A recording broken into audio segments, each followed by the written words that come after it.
Oh, yeah. Welcome back to the Deeper the Fatter the Friday. Welcome. Whoa. The fly, the fat, the deep. Every piece of music fits our intro, no matter what. Yeah. No matter the genre, it's regardless of style, genre. I don't know what it is. You play any piece of music with our intro and it works. It always works. I don't think we've yet found the one where it was like, that don't work at all. Some have worked better than others, but all of them have worked. I wonder if, like, copyrighted shit would work, like famous rock songs and shit. I bet they would. We should just sit down and figure out, try to find, Machine Head by Bush, dude. Got a machine head. See if that fits. Yeah. If that fits, then I feel like our theory is totally proven. That's the only one that needs to fit for our theory. I have fucking argued many times. You know what I think? You know what I think is the real litmus test? What? Honestly, if we play Cumbersome, dude. I become 7 Mary 3. Cumbersome meow, to this world. God, man, I don't think cumbersome fits with anything. That's what I'm saying. That's why it's the Nah, ultimate dude. test. I think it fit, dude. You want to try it?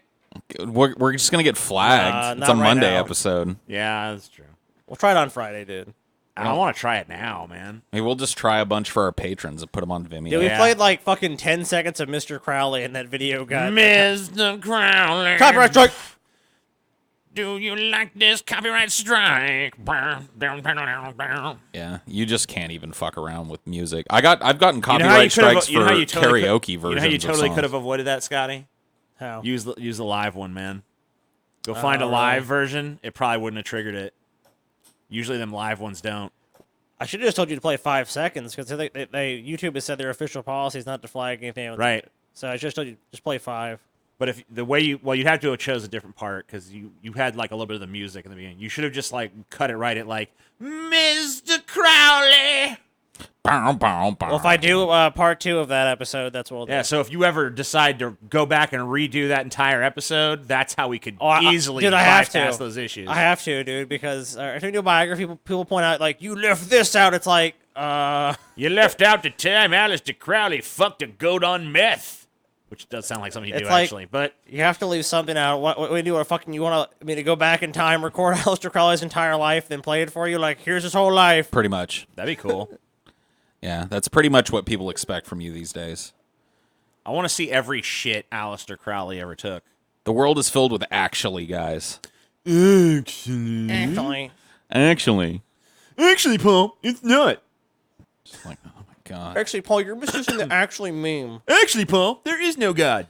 Just please leave me alone, actually, guy. Actually, Paul, 99.9% of the time I do leave you alone. Actually. Ugh. Makes me sick, dude. Actually, Paul, you're not sick right now.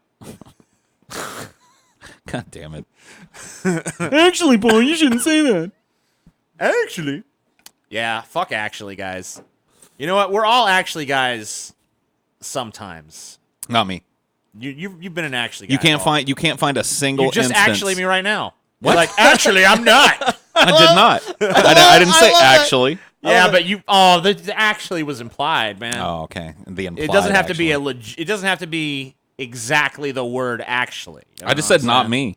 Not me. I just exempted myself personally from your broad statement trying to paint me with the same brush as everybody else in the room. Actually, you guys are both I'm not an actually actually. I've never been an actually guy. Whatever. Actually, Paul, I let we people know be that. wrong about shit all the fucking time, dude. It's how I get through life. Dude, if I actually to everybody that was wrong around me, dude, I'd do nothing but actually. You know what I mean? That's definitely true. That's definitely You know what the worst thing about doing the actually thing is if you actually turn out to be wrong about your actually. Because that does happen. Oh yeah. Oh, yeah. That's always fun. Actually, this, Actually that. and then it turns out, nope. I love when I get actually on a matter of opinion. Yeah. That's Yeah. That's my favorite, actually, because it's one thing to be, factually corrected, but it's another thing to be like, actually, that opinion's not right. It's like, what? Actually, 90s music sucks. It's like, Like, all what? right. What do you want me to say? Okay. Actually, Kurt Cobain was totally overrated. Actually, he sucked. And I hate to say this because people are just argumentative these days, dude. And I'm a pretty argumentative guy, but I think I've had my fill of it. You're done. Everybody's argumentative now. It's like you can't even make a statement without there being 15 dudes lining up to correct you. You should just aggressively agree with everybody that you see. But then it wouldn't work either, dude, because there's people that disagree with that person too. I'm talking about social media wise, you know. But then when that person comes along, it's like, actually, this, and you'd be like, you know what? You're right. That person is a total moron. But what if that person comes back? Then you'd be like, you know what? You convinced me back to your side, bro. See, everybody's gonna hate you because you're constantly ping ponging. Dude, I have the fucking. Oh yeah, as opposed to now where everyone I loves have you. the Yeah, cure, everybody's TJ. I have the cure for what ails you. And What's the social that? media. It's really simple. With social media, is just don't participate. Destroy the entire Earth. Just don't even Just don't look at the fucking. Is the sideshow, dude? I've been fantasizing about that lately, about just yeah? disappearing from social media. Just poof. I spend so little time on social media, and it's not affected my life in any tangible or measurable way. Oh, it sucks. no, I didn't know. I get mad every time I go there. It's just like a place I go to get mad now. Maybe I should just stop. Maybe. Unfollow everybody that I follow because everybody makes me mad at some point. Even TJ makes me mad sometimes. Oh yeah. I get mad at TJ on Twitter, and I'm like, I get mad at you. actually, You know what it is? TJ. You know what I think it is because Twitter just lets people spout an opinion, and you can't actually be there to be like fucking bullshit, right? you know? And then you gotta, even if there is an argument, it's got to be in this like really limited like 280 characters back and forth to And it's respond to basically, shit. no, you're a dumb fuck. No, you're a dumb fuck. No, you're a dumb fuck. No, you're a dumb fuck. It's like, come on. And people are so mean on there. It's like you can. They're hella mean. The least little disagreement, and they're like, because all the fucking actually sentence always ends with something like, "You addle-pated fucking moron," or Yeah. you know. Sometimes they don't even correct you. They just full out insult you for no reason. Like, you are a dumb, fat, worthless piece of human garbage. You know, it's like, All right, so here's the. what did I Hey, do? I'll give you guys a thread on the DP subreddit soon. TJ and Paul shit on fans yet again. I'm TJ sure, and dude. Paul hate fans. See, you can't even fan. complain meekly like a beta male about all the withering abuse you're getting. yeah. I'm pissing somebody off. It sucks. That guy on the internet said some really nasty things to me. He's a fan of yours. You hate your fan. You hate every fan you ever met. You watch. I mean, I can be pretty mean Hey, you know, sometimes. you said you know? DP subreddit, Scotty. Oh, I'm sorry. Did I say that? Oh you did. man. Yeah, you did. 40 lashes with the wet noodle, Scotty. Hey, dude. At least I didn't call us peasants 20 times, TJ. Oh yeah, that's true. TJ It's still peasants. drops the peasants. Peasants. Peasants. Welcome back to the drunken pet. I mean, fuck. Goddamn it. Okay, so I have a correction. So Welcome back to drunken DFF peasant. So now the thread will be Scotty's so dumb he doesn't even know what show he's on, but he Yeah. sucks anyways. Scotty's so Now it will dumb. be. Every doesn't time you even mention know that there will be a show. thread, there's a thread. You know what I mean? We should just make an episode where it's like we just fucking send them to create But like here's 50 the thing, threads. I won't know because I won't be there. So make whatever thread you want. Make 1,000 of those threads. There's going to be a thread about how Scotty doesn't respect the opinions of the subreddit. I didn't say I didn't, respect There's their going to be a opinion. thread about Zandalar laughing at that moment. There's going to be a thread Jesus. about TA chuckling about that moment. And wearing that hat. By the way, TJ looks like There's a gonna be a fucking thread shaved about- lesbian. Yeah, I'm surprised there wasn't a thread about that. There was a bunch of comments about it. Oh, about you being TJ, a... why? Why? TJ is a fucking shaved lesbian. I agree. You know what the thing about it is? I'm kind of at a catch-22 when I shave my face like this. Uh-huh. Because on one hand, I feel like I'm funnier when you can see my entire ugly, cartoonish face. But on the other hand, I have an ugly, cartoonish face that part of me really wants to cover up. Oh, man. Dude, welcome to the reason I have a beard forever. TJ now trolls for sympathy. Dude, I don't expect I'm so. actually starting to get kind of like... Yeah, what you getting kind of like, Paul? I'm just kind of like curious. I've had a beard for long enough now that I legitimately don't know what's underneath there. Yeah. Whoa. And what's that's true. doing on my face. And I'm pushing 40. Right. So pretty soon, 40-year-old Paul, I'm not going to really know what 40-year-old Paul looks like. You know? Right. It's going to be hidden. Hidden behind the shame filter that is my beard. Yeah. But I can tell you this. It's best not to look, Paul. He's gonna look one day. It's best not One to look. day. Don't Believe let you. that curiosity. Don't feed the curiosity monster too much. I just wonder, like, if somebody could, like, Photoshop my beard away. No. Because they can't see how much, you know what I mean? They the can't. neck fat. But we just don't know what's going on with the jowl situation at Right. this point. Yeah, I don't either, dude. I can feel that there's like. I mean, White Guilt Paul, which is the last one I think a lot of people have seen you with. I mean, you didn't look too jolly. Yeah, but I that was like- that was a long time ago. Yeah, I was like 32 or 33 in Oh that shit, picture dude! or some shit. Do you feel like more like this coming down? I don't know. Does the turkey neck run in your family? I do have some people in my family that have got a turkey neck. Oh damn, dude! You never know. You might be a turkey neck person. Gobble, You might- gobble, gobble. I mean, I definitely have got something like what TJ's got going on. I definitely have, that. Damn, TJ. What the fuck, dude? Your chin's like it's like red and white, dude. Let's see. How many chins do you have, TJ? Let's count. Just two. There's this one, so, and then there's this one. you have double. It's not too bad. You're nowhere near Lucas yet. Yeah, oh no. I need about quadruple that to get to the Lucas point. You need all those neck wrinkles, dude. Dude, I want to look like that alien on fucking Battlefield Earth, the endless options for renewal guy. Endless options for renewal. I love that scene. That man. big, jiggly, fucking 8-chinned monster. You know what though? When you're a powerful 8-chinned alien monster, you get away with shit. I mean, Paul, wouldn't that be like your ideal life? You get to be the fat alien. You get to go fucking mess with the John Travolta alien and go endless options for renewal. All right, I Yes. gotta play that now. Sorry. Endless. Oh, yeah, let's get flagged by the Church of Scientology. Yeah, let's do it. With endless options for renew. With endless options for renew. With endless options for renew. With endless options. Endless options for renewal. Don't you understand? It never gets old, man. Wonderful gets stuff. Endless options for renewal. There's some stupid ass shit in that movie, man. Dude, so we're here to talk about Battlefield Earth, right? Yeah, let's just do a whole show on Battlefield Earth. I'm down, dude. I know a lot about the movie. Yeah, why not, man? Bring up our first picture there, TJ, and Well, play me hold some on. more of that Irish folk music. Somehow the Irish folk music went away. So Damn. Error. Error. TJ has committed yet another error. Error. Yes. May there always be work for your hands to do. May your purse always hold a coin or two. May the sun always shine warm on your window pane. May a rainbow be certain to follow each rain. May the hand of a friend always be near you. And may God fill your heart with gladness to cheer you. We're here to talk. Welcome to the pirate episode. Did it sound It piratish? sounded like a fucking pirate. Arr, matey. We're doing the Leprechaun episode if you have not guessed.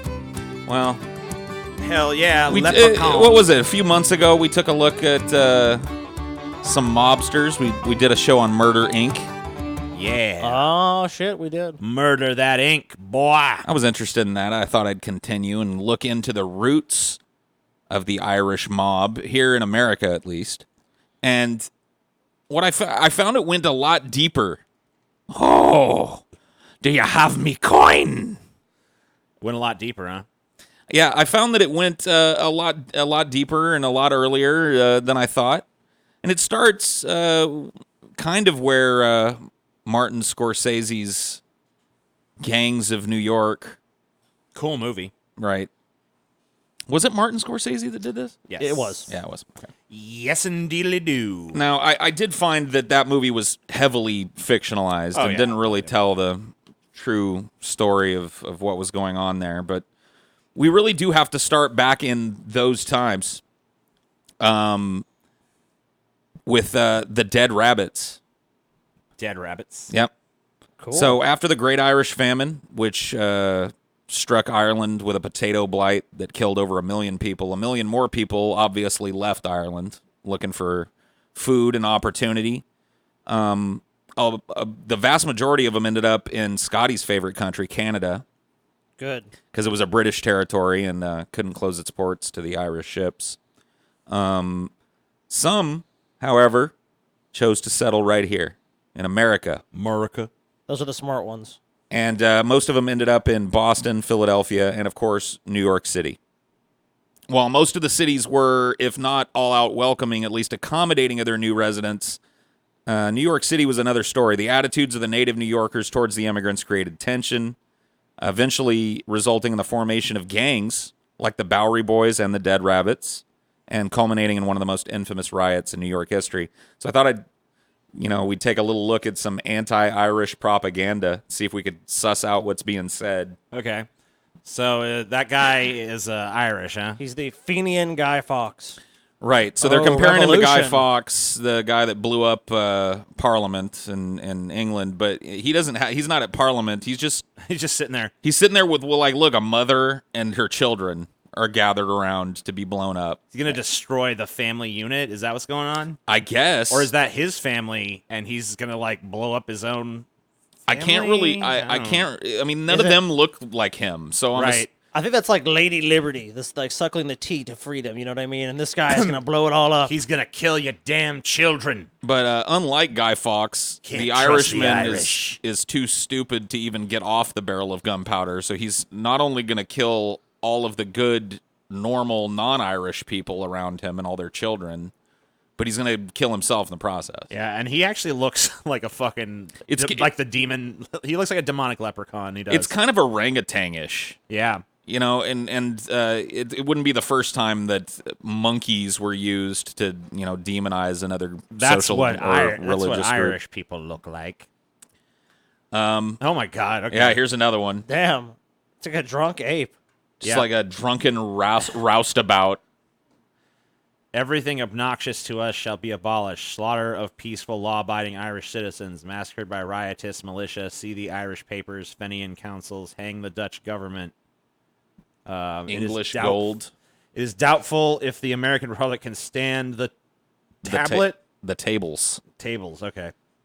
Our liberty has been taken away, killing Orangemen. Were they called Orangemen? Whoa. Down with the base hireling police. Peaceful citizens must avenge the massacre of the 12th instant. We must rule. What? I don't know. Okay. I The do know this wretch- Irish guy is drunk as a skunk and looking to fight. He doesn't even look like a guy. He just looks like a fucking demon. Well, that's how they look, those Irishmen. Yeah, yeah. He's drinking rum, dude. That's kind of... Shouldn't he be... The Irishmen, they don't drink rum, do they? That's not their thing. They like whiskey They and probably shit. like rum. They're good with rum. I mean, I'm they're sure. they're fine with any booze because they're Irish. Well, look, he's drank the whole bottle, and now he's gonna beat you to death with it. yeah. Just hand him another bottle. It'll distract him. What if you don't have one? Contrasted faces. What?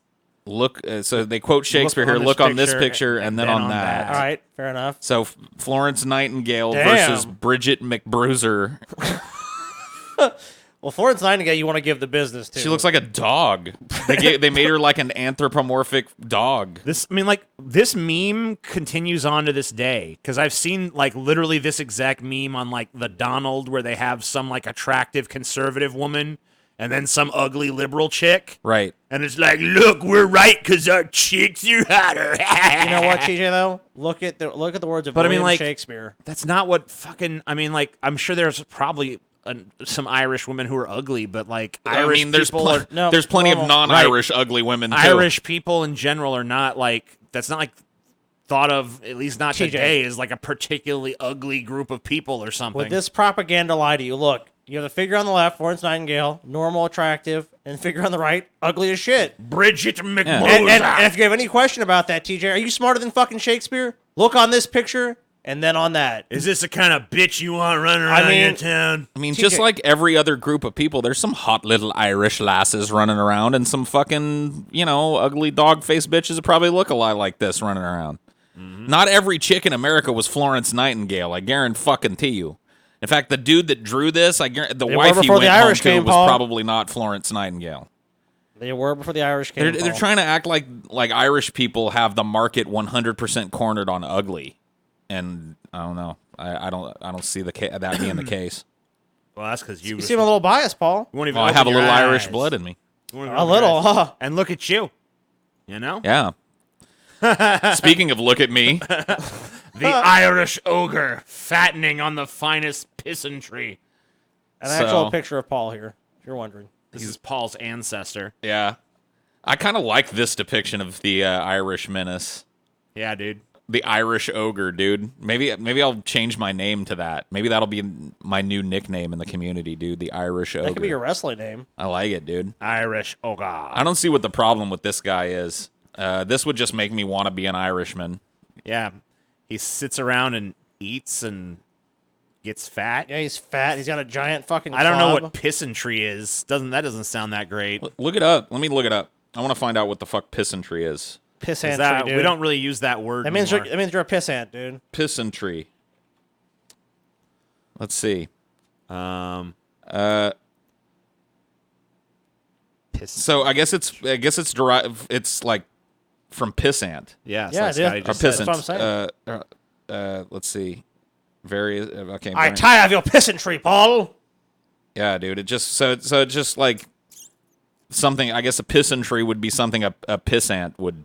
So they're saying this guy's a pissant? I guess, Dude, I guess so. He's a fucking pissant. I told you. These Irish fucks a bunch of pissants, you ask me. What does that even I mean, like, I've heard people called pissants. I guess that's usually just that's usually So it like, means one that is insignificant, Yeah, used as okay. a generalized term of abuse. well, he doesn't look insignificant. He looks rather He's significant. substantial, He yeah. yeah. He's a fucking loafer, dude. He ain't doing nothing, TJ. So he ain't causing no problems either. As far as I can tell. Oh, what about his fucking gaggle of kids he can't support? Didn't think don't about see that. What I about don't see your no damn kids, kids. that he's about to blow up with a big fucking drum of TNT? That's why I want him out of this country. I guess he's got that repeal bat, but he ain't doing nothing with that. He's lazy. He's fat. He's Yeah, happy. what's he gonna do with that? He didn't want to get up. You could run away from that guy with a bat. That's like his support. That's the only way he can keep himself balanced while he's cooking that fucking delicious ass stew or whatever he's making. Yeah, and how you can call him a pissant when he's working so hard? All right, so let's see what's this about. Irish Industries, Infernal Yeah. Machine Factory. Infernal Machine Factory. So I guess he's like building a bomb or something. There's dynamite. I don't Yeah, I guess they're. know. The Poles, the Irish vote manufacturers. So the Irish are, invading the polls. Oh, the landlord killing industry. Whoa.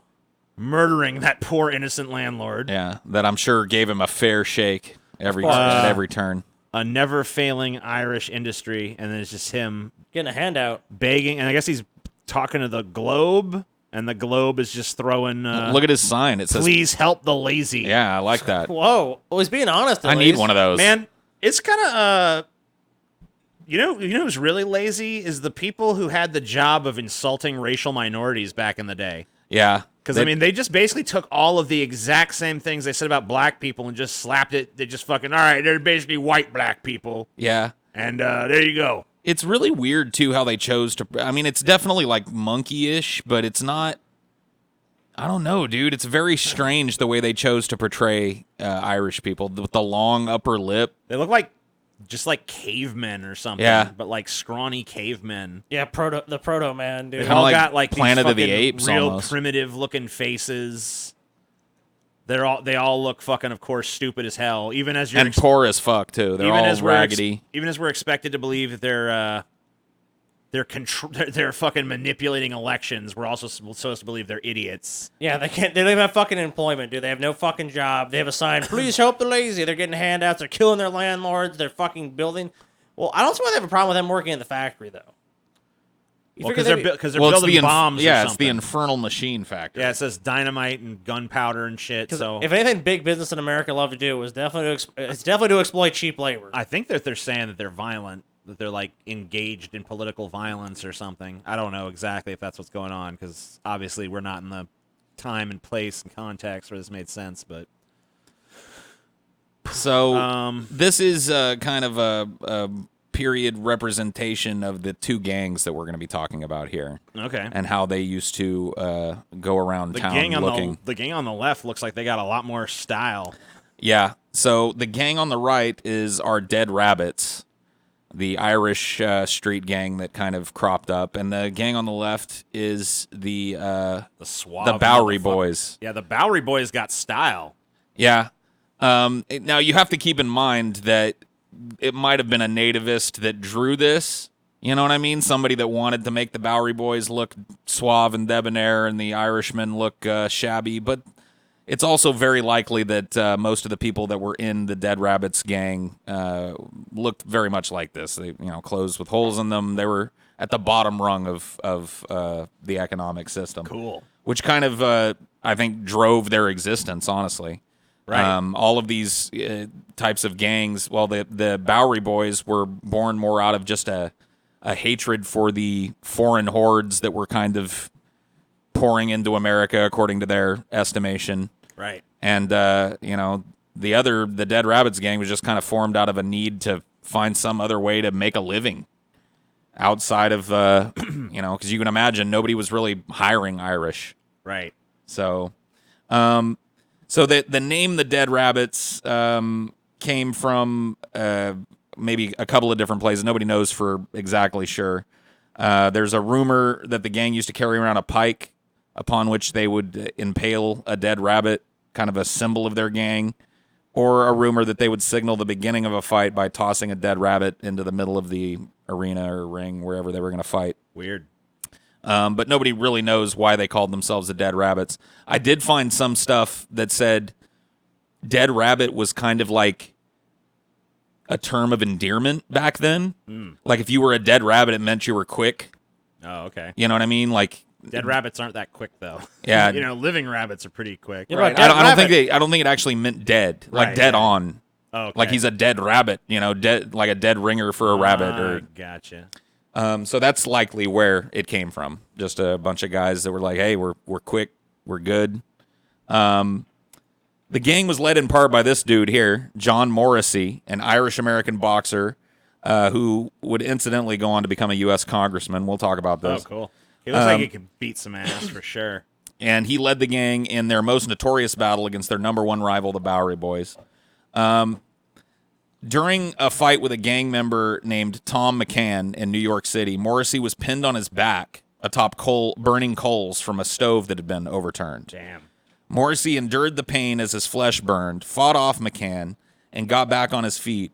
Enraged, Morrissey beat McCann senseless as smoke from his burning flesh rose up from his back. The event earned him the new nickname Old Smoke, which stuck with him for the rest of his life. Damn, well dude. earned. This is a badass that you don't see come along very often. This is a badass that I don't even think could be produced by today's social climate. I mean, At least not in our strata of the economic Dude, fucking whatever. if that happened in a movie, there's a part of your brain that would go, okay, movie, come on. a little over the top. Look, I wouldn't want to fight the fucking dude who he beat the shit out of, let alone him, who the other guy held him down on hot coals. He got up and beat the shit out of this dude. Like, people nowadays be going to the hospital. I mean, he probably went and got some medical treatment. Fuck no, he afterwards. probably didn't, dude. He probably just said, give me some whiskey. Give me some whiskey. People were just tougher back then, dude. I think he'd be dead if that's all he did. Maybe he poured some whiskey on his back. Yeah, he poured at some least. whiskey on his back and he drank some. He was good. I'm good. So this guy was the actual historical rival of William Poole, better known as Bill the Butcher. He was Right. called William Cutting in the Scorsese film. I pulled this because it's one of the worst reenactments that I've ever seen. Oh, awesome. But this is the Dead Rabbits humiliating Bill the Butcher and his Bowery Boys. So let's take a look. Okie dokie, artichoke. Morrissey and the Dead Rabbits are on a collision course with Bill the Butcher and the Bowery Boys. This reenactment is the worst that I've ever seen. Wow. I don't think I'd be laughing right now if I wasn't remembering, the Gangs of New York. Scorsese movie Yeah. and The way they present- they had fucking what's his fucking name? You know, what I'm Daniel talking about. Day-Lewis. Daniel Day-Lewis. Right.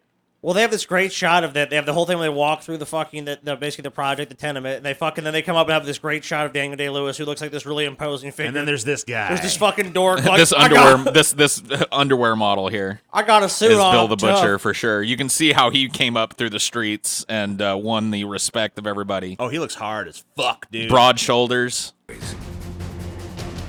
Their rivalry is a time bomb ready to explode. Election season, early 1850s. In order to defeat a pro-Irish Democratic candidate for mayor of New York, a rising champion of immigrants and the poor named Fernando Wood, Bill the Butcher and the Bowery Boys plan to raid a heavily Irish polling place. The way they intimidated was basically by blocking ballot boxes and threatening the people coming up to them.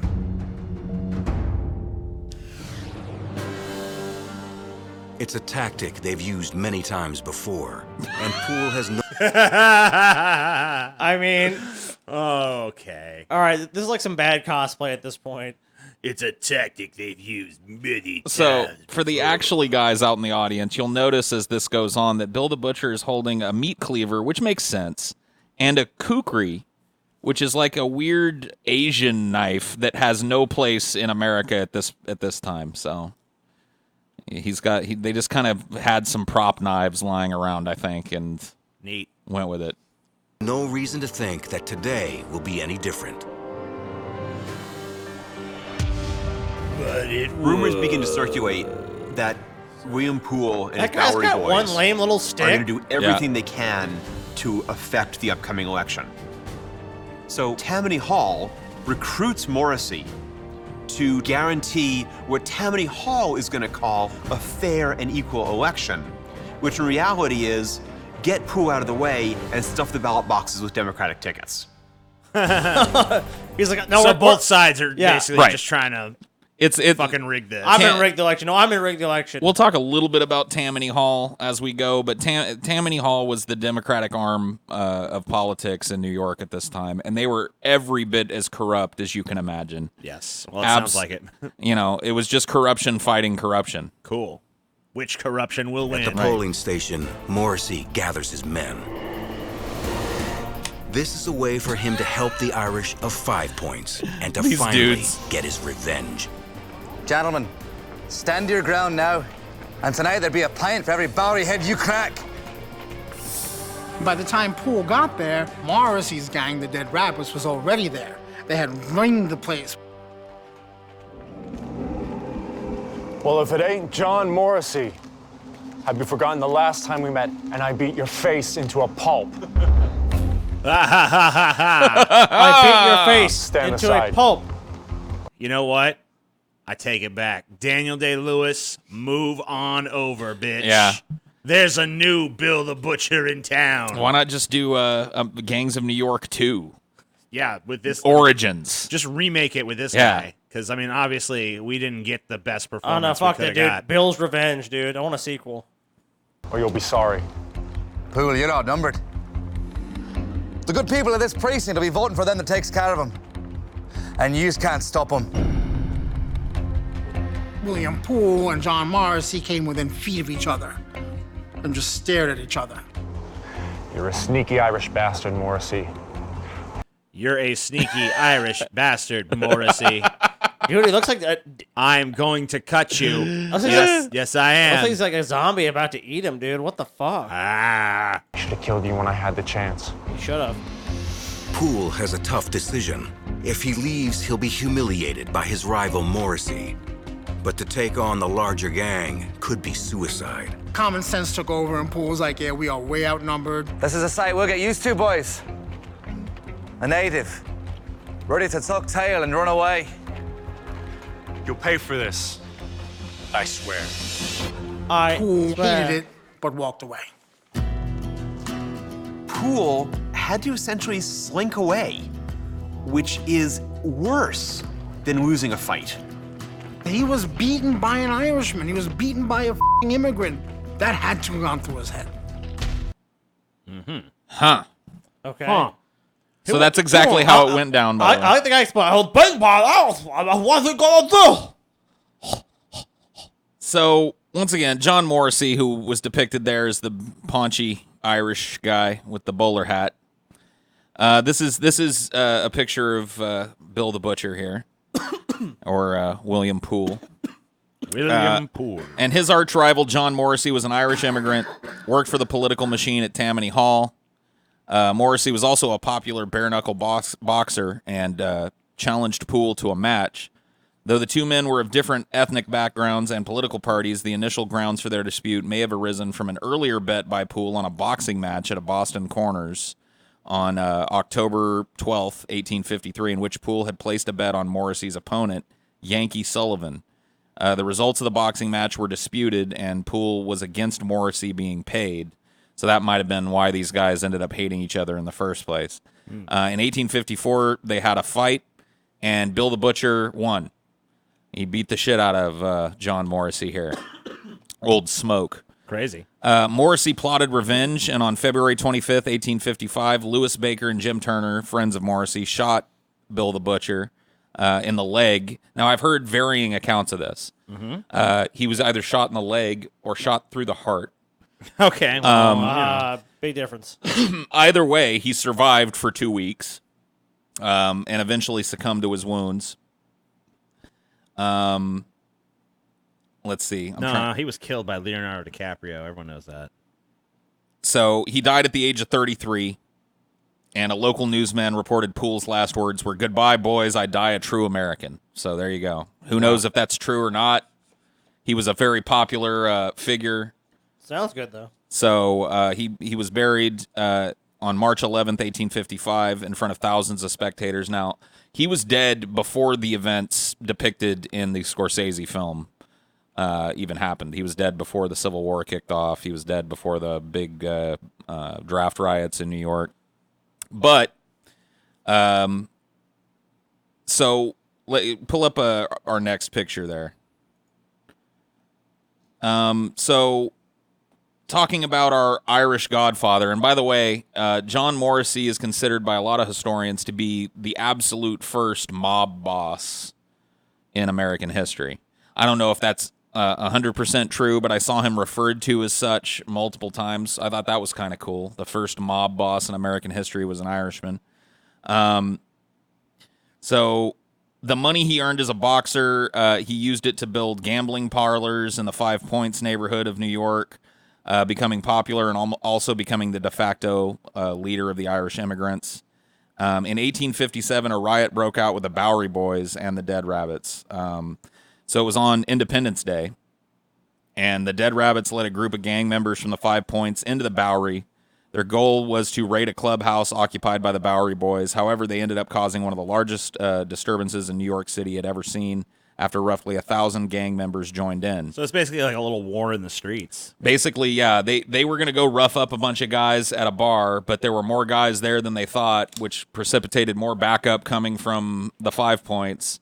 And before you know it, there's 1,000 people literally tearing the city apart. You have a skirmish. These tensions that had obviously been building for quite some time finally culminated in this actual street warfare kind of situation. Yep. Now this is kind of a funny political fact about New York at the time. Eventually, the police got involved, though their goal of quieting the mess was crushed when the Metropolitan Police and the Municipal Police ended up choosing sides.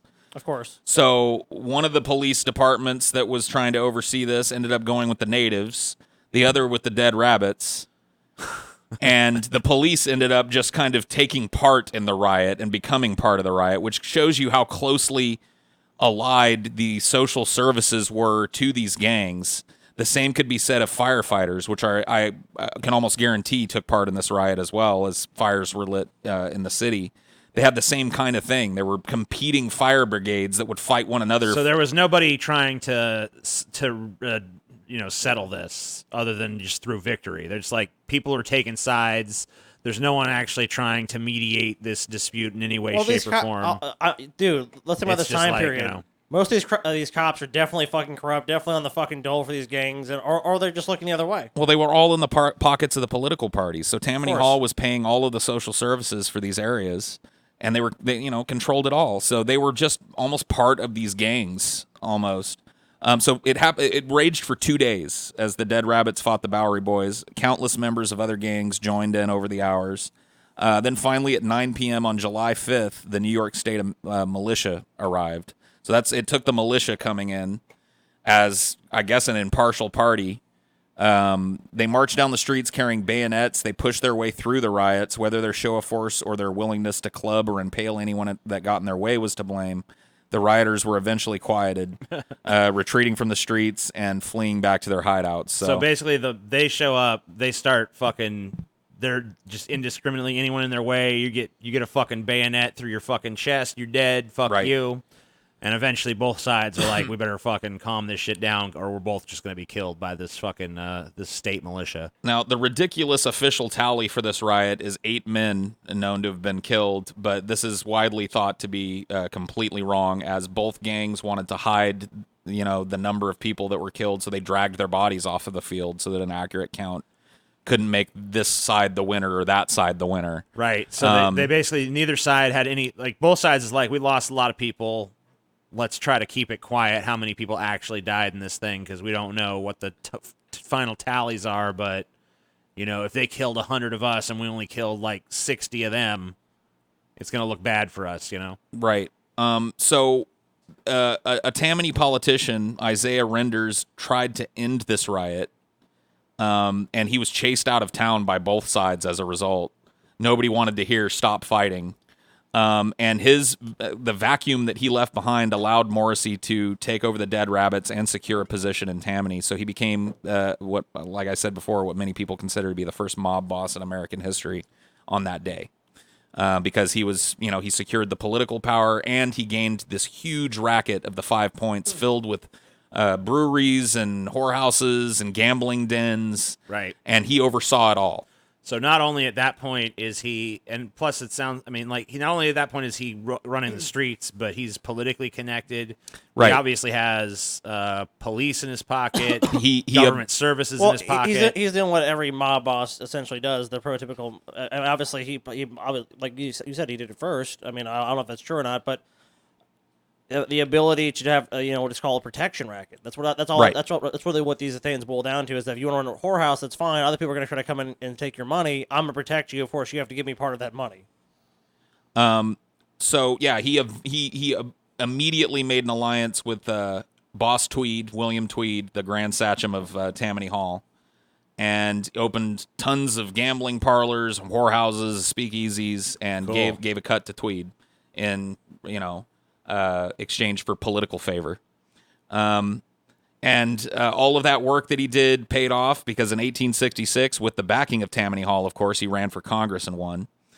Despite his indictments and convictions for various crimes, he became a congressman, and he served 2 terms. As congressman, he was known to use strong-arm tactics to accomplish his legislative goals. Doesn't sound like him at all. Shocking. Yeah, I can't believe that this guy. You're going to vote my way, or I'm going to fucking pound your face into pulp. Yeah, I think we need some of those types of people in Congress Yeah, maybe nowadays. we need just a couple here and there, you know? He grew tired of Tammany Hall, though, and their corrupt ways, and he stepped down after his second term and ran as an anti-Tammany candidate. So wait a minute. This guy, Yep. Tired the of mob corruption. boss, who basically took his position through bloodshed, Got was tired of known that corruption. he was like, you know what? Y'all are too corrupt for me. Bye. Yep. Well, that just shows you because he probably has a relationship with the people in his community, whereas like Tammany Hall doesn't give a flying fuck about it in the community. They're just existing to enrich Well, they themselves. didn't. Of course, they were all lining their pockets. So I mean, it was probably just a popular move, honestly. Of It was course. probably just the people had realized Yeah, that so the people had Tammany, turned on Tammany. So he became anti-Tammany. He's like, yeah, fuck Exactly. Tammany. You're right. And it worked. He was elected to the New York State Senate in 1875 and got reelected in 1877. Cool. Yeah. He died of pneumonia at the age of 47. So he accomplished all that shit Pretty early. Yeah. pretty early in life. I mean, you had to back Right. in these days, especially as a street guy. Yeah. But he rose pretty high. The entire Senate attended his funeral in Troy, and 20,000 mourners lined the streets to pay their last respects. Old Smoke had laid the groundwork and proved that an Irishman from the gutter could take on the world. Cool. According to one historian. So I like it, and it's kind of like, obviously there was, more successful Irish politicians that came afterwards. Although I don't think we haven't had an Irish president, I think, in a long time. not since Kennedy. Yeah, so it's been a while. But yeah, they did have the presidency at one point. Well, was it Nixon? I Was can't it? remember if I Nixon. don't think so. so. He No. didn't. He was like a Quaker and shit. I don't think he was I don't know. fucking Irish. Yeah, but that's cool, man. I mean, we didn't.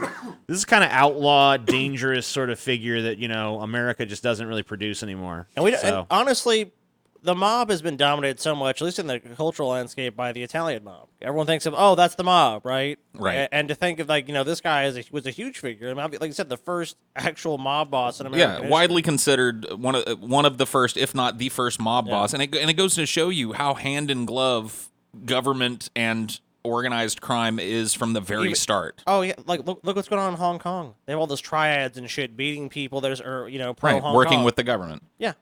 So I thought we'd take some time before we cover one other famous Irish mobster to talk a little bit about New York City, and particularly the neighborhood that turned out most of the Irish mob.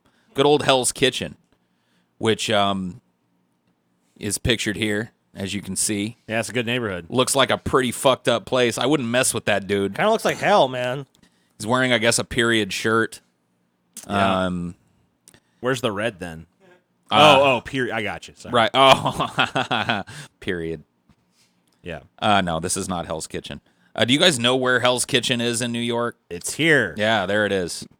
So it's kind of no, sandwiched. I don't really know. It's like a little. Is it in Manhattan? It's on Manhattan Island. It's on the West Bank. It's kind of sandwiched between West 34th Street and West 57th Street, and is bordered on its west side by the Hudson River. And nasty river. The Hell's Kitchen area of New York City is, like I said, from about Central Park on the west side of Midtown Manhattan, west of Broadway, to the Hudson River, from Battery Park Street to 59th Street. It sometimes has been referred to as the 5 Points area of New York City, although when I went to look into it, Paradise Square and the actual 5 Points are a little ways away from this. I found some descriptions, some period descriptions. A guy named James O'Brien wrote this about Hell's Kitchen in the early parts of the 20th century. This tract of land is perhaps the most melancholy and mysterious spot in the whole city. The different streets that cross the island pull up, as it were, suddenly on reaching this dreary place, seemingly afraid to trust themselves any further. The buildings that approach nearest to its confines are long, low ranges of fetid slaughterhouses, where on Sundays bloated butcher boys lounge against the walls, and on weekdays one hears through the closed doors the muffled blow, the heavy fall of the oxen within, the groan, and the hard-drawn breath, and then a red, sluggish stream trickles out from under the doorway and flows into the gutter, where hungry dogs wait impatiently to lap it up. The murderous atmosphere, these smells of blood, seem appropriate enough as one approaches this desolate locality. So... Sounds like a wonderful place. It was filled with butcher shops, as James O'Brien says. So basically, it was like the murder district, as well as tanneries, which Melancholy. would let off a huge, horrible stink. You guys recognize this guy? You know who this is? No. Take a look at how he's dressed and think about early American history. Come on. Fuck. This is. I don't know. Um, It's like some kind of Lewis It's and not- Clark kind of motherfucker or something. it's. This is Davy Crockett. Okay. Oh, dude, I was looking for the fucking cap. It's like, what are you supposed to have? The Davy. Yeah, where's the fucking? Dave- That's not. That's not the Davy Crockett All right. hat. What the the fuck? coonskin cap thing probably was added later. This is No, Davy Crockett okay. right here. No, it's not. Yeah, this is I don't Davy Crockett. recognize a Davy Crockett without a coonskin cap. I kind of like that Davy Crockett looks like he was a little paunchy. Yeah, he did look a little paunchy. You know what I mean? He's a probably little was. tubby. But there's some theories about how Hell's Kitchen got its name. Okay. Theory number one is Davy Crockett made it up. Okay. In a comment he made about the Irish slum in Manhattan known as the 5 Points, he said, in my part of the country, when you meet an Irishman, you find a first-rate gentleman. But these are worse than savages. They're too mean to swab Hell's Kitchen. So a lot of people think that that is kind of where it came from. And although the 5 Points is located in a different area of Manhattan than Hell's Kitchen, the theory goes that the moniker stuck to and followed all Irish slums in the city wherever they ended So up. basically, Hell's Kitchen just became Maybe. maybe This is maybe the- on the maybe because this quote, Hell's Kitchen became a nickname of any Irish slum, basically, and then eventually it became That- cemented to yeah, that that particular few city blocks. Right. All right. So what's another theory? Theory number two, the first time the name appeared in print was September 22nd, 1881, when a New York Times reporter headed to the West 30s to investigate a multiple murder. He referred to a particularly infamous tenement at 39th Street and 10th Avenue as Hell's Kitchen, and said that the entire section was probably the lowest and the filthiest in the city. The name stuck to this particular block and grew from there. So that's theory number two. Yeah. Is there a theory this- number three? Yeah. Okay. And theory number three, and perhaps the most common one to hear in Hell's Kitchen still to this day, is the story of Dutch Fred the cop, a veteran police officer watching a riot on West 39th Street near 10th Avenue with his rookie partner, who commented, "This place is hell itself," and Fred corrected him and responded, "Hell's a mild climate. This is Hell's Kitchen." Okay. So That's the best one. that's definitely, well, you can see why it stuck around. Yeah. But as far as why it's called Hell's Kitchen, nobody really knows. Which of these explanations is correct? Most likely all of them are. When an area is dubbed after a founding father or a civic contributor, it narrows the explanation to the origin of the name. But when an area is named after how crime-ridden and violent it is, people have millions of chances to think of clever little stories, and the most creative and well-suited names will stick. When your neighborhood has held the reputation for most murderous area in the country, and not one generation but several, there aren't many more fitting names than Hell's Kitchen. So it was in Hell's Kitchen, in this little area kind of up against the Hudson River, that our next gentleman was born. It's probably a bunch of luxury condos now, too. This guy. And this is a guy that I had never heard of until I started doing research for the show. He looks like a creepy dude. A guy named Oni Madden. Oni Madden. So, as the new century arrived in 1901, an Irish woman named Mary Madden left a drunken, petty criminal husband, Francis, and her 2 sons in England, and came to New York looking for work. By 1902, she was able to bring her sons, and one of those, it was Oni and Martin Madden. We're talking about Oni here. Oni was... What kind of fucking first name is Oni? It's actually short, kind of a nickname for Owen. Oh, okay. But they called him Oni. That's a little weird, but okay. And it stuck. So, upon reaching New York, Oni, who was a young teen, almost immediately hit the streets. I mean, his mother lost him to the streets almost You got to hit the ground running. immediately. Man. So as soon as he got there, he's like, cool, I'm a gangster now. They landed in Hell's Kitchen, and he soon learned that it was like take or be taken from. You know what I mean? Right. And he was determined not to be one of the people that were taken from. And so he ended up joining this gang here, and he's actually in this. This is a gang photo. He's in this picture. He is the top row, 4th from the left, is Oni Madden, kind of leaning forward in the center of the picture. Okay, cool. Yeah. And he joined. They called themselves the Gophers. They were an Irish gang. Yeah. They were given the name because of their penchant for hiding in cellars. Oh, all right. So yeah, they would kind of congregate in abandoned cellars or at night in cellars that were unguarded. And then what was their main thing? They like pop out and steal shit, or how do they fund the gang? They thieves. They were thieves. Selling shit. Their main target was the New York Central Rail Yard, which ran up the far west side. So they would hide, go into the train yards at night and break into the cars and steal stuff and hawk it on the streets. And what's interesting too about this kind of stuff is that this goes on even today. Like if you look at most gangs in America, it's people who are recent immigrants. It's a pattern that's seen over and over again. Like people move to America, be it from Africa, from Latin America, from Central America, and they all form gangs. And for very similar reasons like this. Well, and we just spent some time talking about Hell's Kitchen, the place where all these boys lived. I mean, what kind of opportunity was there in these days if you lived in a place like that, other than to try and scrabble together as much money as you could on the streets? Yeah, I mean, this is how you Well, fucking they're a bunch make. of If you want to make a good living, this is the only way to do it. They're fresh in that off place. they're fresh off the boat.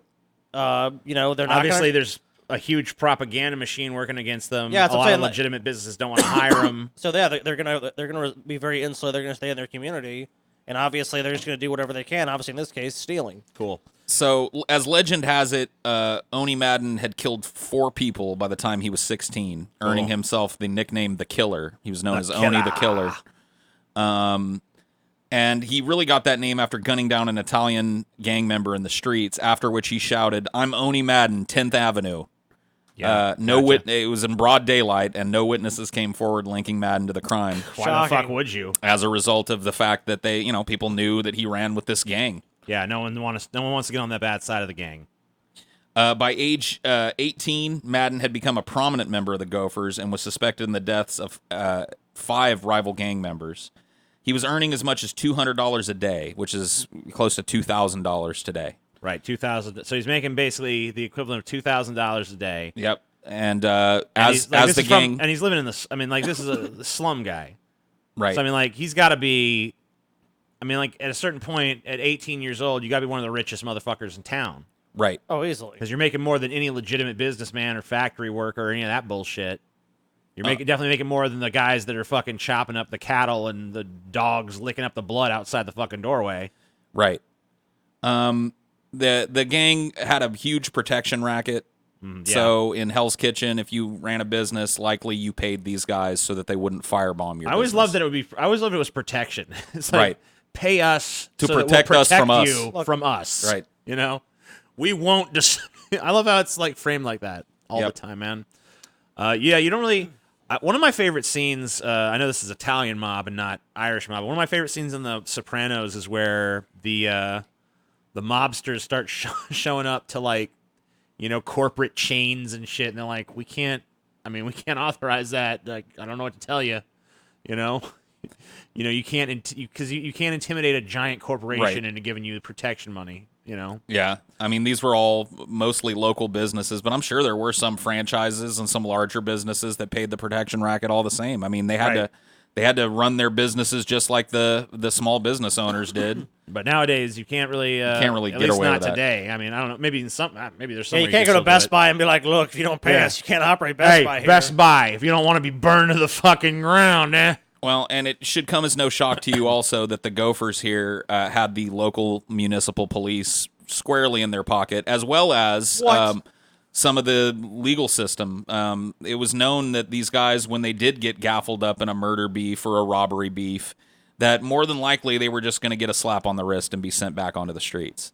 So a lot of these judges were paid off. So the whole kind of social system that's set up to fight guys like this was basically run by these guys. Well, they operate with impunity. Like you said, that he basically killed someone in broad daylight. And obviously, this is a time where forensics, it doesn't really exist. He killed somebody in broad daylight and then yelled out his name and address. That's what I'm saying. Like, and nobody would testify against they him. can operate with total impunity. They can kill whoever they want. It doesn't matter. So he was also a violently jealous man. Oh, great. As well as a looker, I guess, for the time. He was known for his good looks. He was kind of seen as a prince around Hell's Kitchen. He once killed a store clerk named Willie Henshaw who had asked out one of his girlfriends just for that. The guy didn't know that Oni Madden was dating this girl, said, hey, you're cute, want to go on a date? She said no, went and told Oni Madden, and he followed this guy all the way uptown to Harlem and then shot him once again in broad daylight on a train car. So Henshaw died of his wounds, and Madden was arrested. The case had to be dismissed after, once again, no corroborating witnesses would come forward. Over the next 3 years, the Gophers reached the height of their power.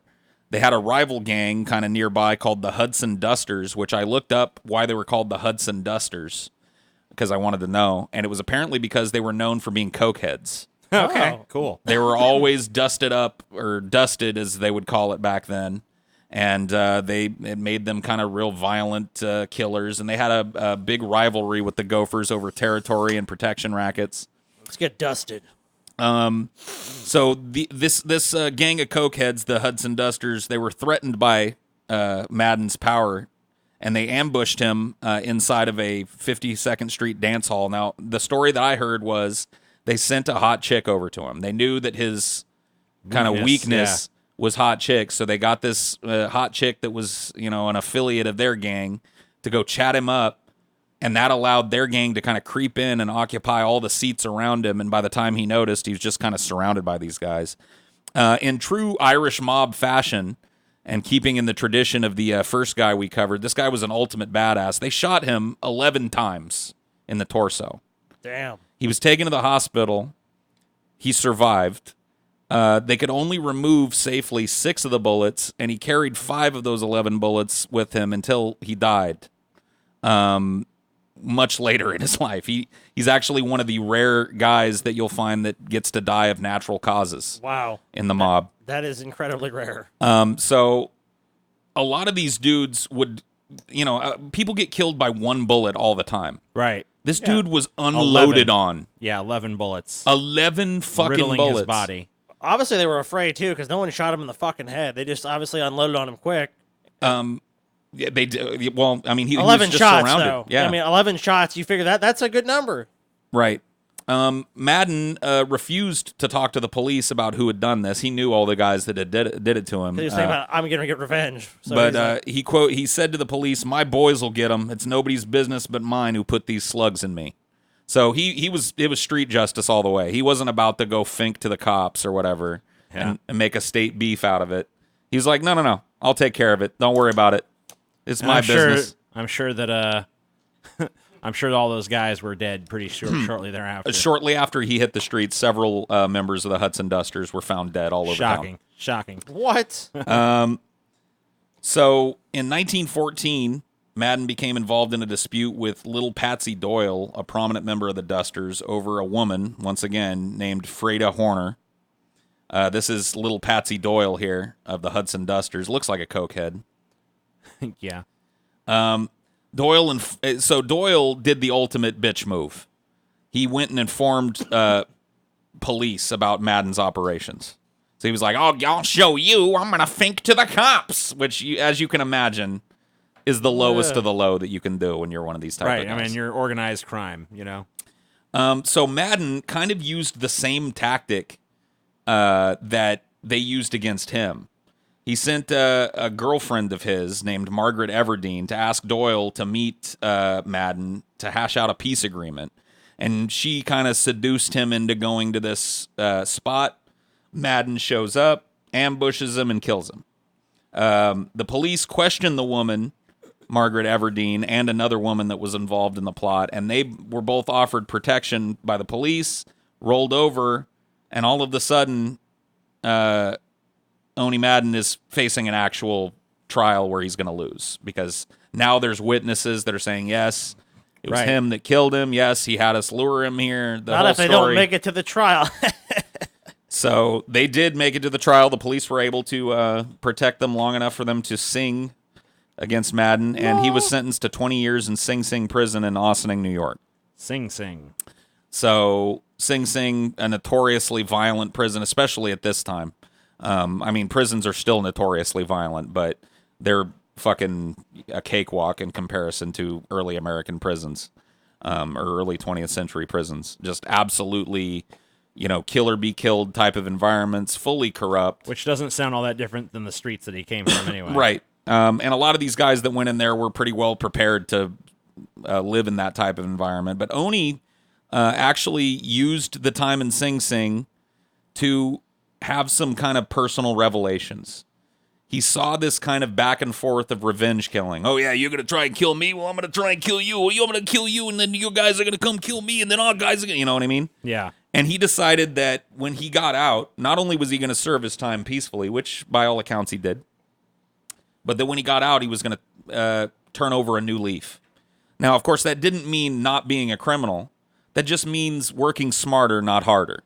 Okay. Getting away from the high profile, I'm Oni Madden, 10th Avenue, yelling, killing people in the middle of the street, and focusing more on the criminal, like the drug trade and the illegal liquor trade. So basically, like, I'm not in this for name ego bullshit anymore. Right. I'm just in it for money. So he was sentenced to 20 years. He gets out in 9 Okay. for good behavior. Hits the street and immediately... Now it's 1923 when he's paroled. Right. So it's 2 or 3 years after the Volstead Act is passed. So he wakes up to this new world of booze being illegal, which for a guy like Oni Madden is like the government saying, fucking, here's $1 billion. Yeah, basically. Yeah, Christmas has come early. So he immediately went about getting into the bootlegging business. He began hijacking liquor shipments belonging to Big Bill Dwyer. A gang war seemed likely, but Dwyer reasoned that the gang war would destroy what he had built and allow other gangs to move in. So instead of a war, he offered Madden a partnership, and they just started running the illegal liquor trade in Hell's Kitchen in New York City, basically. So Madden was able to get the guys together to provide the muscle for the operation. And enforcement, and to take over the taxi stands, which were large smuggling like owning a taxi business or any kind of shipping business at this time. It was likely that one of these guys was going to come knocking on your door, take over that business, use it as a front to transport liquor all over town and across borders and across the United States. You know they're making a bunch of money when a guy comes in and tries to undercut your rack, and you're just like, let's just make him a partner. He already figured it out anyways. Right. Yeah, it's like, let's not even fucking... I mean, There's plus so at much this money point- to be made. At this point, like Paul said, I mean, he'd kind of realized, like, man, this fucking gang war shit, that ain't really helping. Right. And you're really I starting... want to make some money. You're really starting to see the definition here, too, of organized crime. Right. These guys are starting to realize that they're better working together than they are fighting each other in the streets and going to prison for 20 years for killing each other. Why don't we just combine our forces here, split it down the middle, you know what I mean, and make this a bigger industry? And that's exactly what they did. Madden actually appreciated the benefit of combining gangs, so he later approached another former gang rival, George Jean Big Frenchie DeMange. Cool name.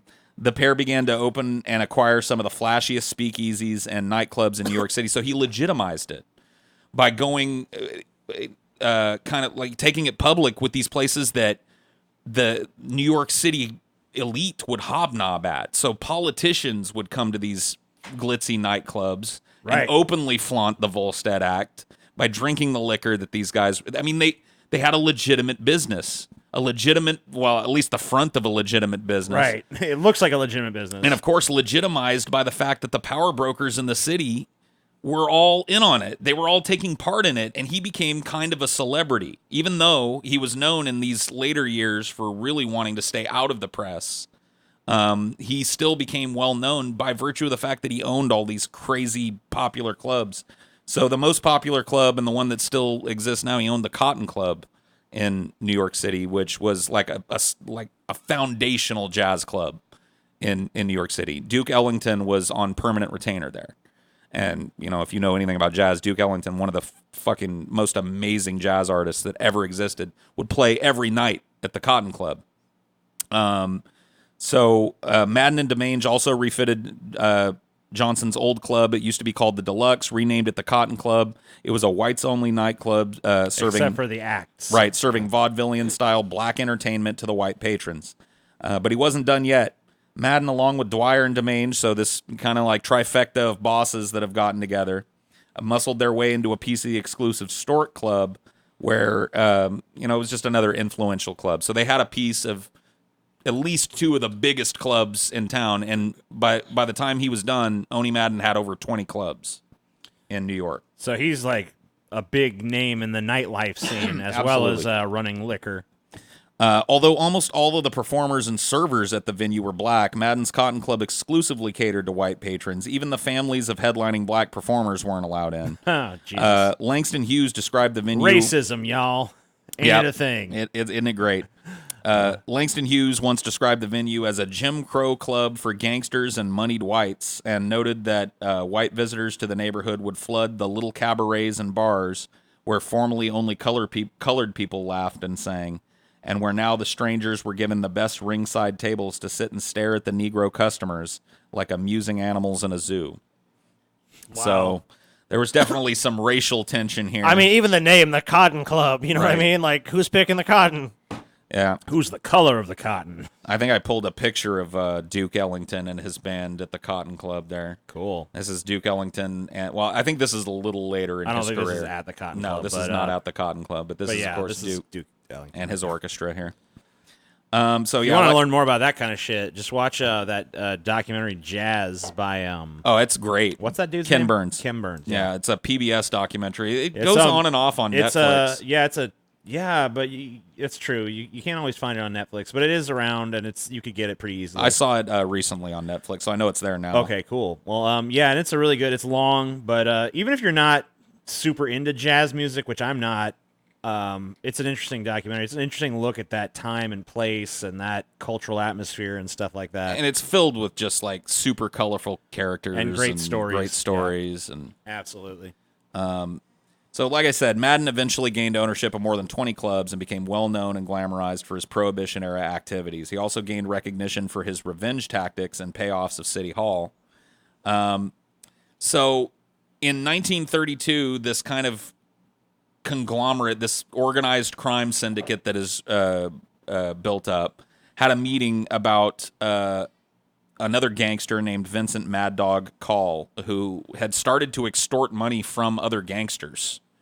He was kind of trying to set up. Now we're not skimming the tax rolls, and now we're not paying off police and preying on the populace. Now we're preying on each other. That was his kind of thing. Right. I'm gonna start bracing some of these gangsters. That didn't. I'm sure he probably. I don't know. I feel like that they probably put a stop to that. I mean, so it was at this big meeting of the kind of mob bosses of the area that it was decided that Madden would deal with this Vincent Mad Dog McCall. Okay. And he killed him.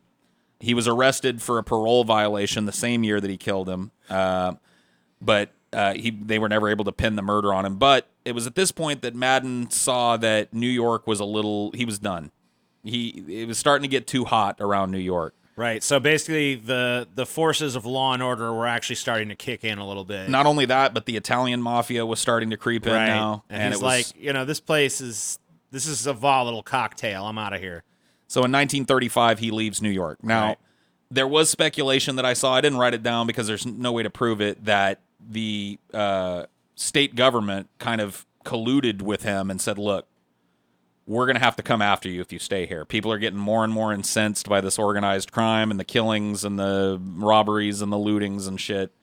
You can leave and go somewhere where they don't care, and we'll just let you go. Or you can stay here and we're going to have to come after you. Now, I couldn't find any, obviously they're not going to publicize something like that. No shit, yeah. Right. But it's definitely a rumor I saw mentioned multiple times in my research, so likely it happened. Likely there was some kind of like, hey, you need to get the fuck out of town. this guy had been tipped off his whole life. I mean, it kind of makes sense they would tip him off. It was obvious he was cozy with a lot of people in the corridors of power, so it's not too hard to believe that they might have told him, like, hey, we can't, the point where we can't really protect you anymore is coming, so... And there's always that. Fuck out of here. There's always that kind of fascination with dealing with the elites and with criminals. It's like it's kind of interesting that you would have that dynamic, but especially like you said, like you have politicians who essentially some probably were participating in passing the Volstead Act or drinking at his clubs. I mean, I kind of started to go down the rabbit hole with prohibition because, as you might imagine, it was prohibition that allowed a lot of these gangs to go from like, and we talked about that local, to some extent in the prohibition episode we did. But it really greased the tracks for these organizations to become bigger because the illegal liquor trade allowed this broad base of support. It had support at every level of society. I mean, to this day, a lot of gangs are funded through, selling prohibited drugs, prohibited substances, contraband, shit like that. So there was definitely that hand in glove nature of government and organized crime. Stayed true. So. He wasn't quite done, though. Madden didn't want to retire fully. So he moved to a place that not only didn't know about organized crime, but if they did know about it, probably wouldn't give a fuck, a.k.a. Arkansas. He moved to Hot Springs, Arkansas, and became known, which after he moved there and bought this hotel here, the Hotel Arkansas, is a spa and a casino. He just kind of took over the illegal gambling trade and made this a resort for gangsters, basically. When gangsters in New York, when shit got too hot, they'd come toOni's place in fucking Arkansas where nobody gave a shit and gamble and just sit and be totally safe from the streets and from any police, action. They have like a Al Capone museum in Hot Springs, Arkansas. Because Taylor has been there a bunch of times. She's like, because like she had family in Arkansas, so she's like, it's really weird in the middle of nowhere, Arkansas. It's like a bumfuck state, but a bunch of mobsters in the 20s and 30s and 40s and shit would come here. This is like actually like a retreat for a lot of people who were famous. Right.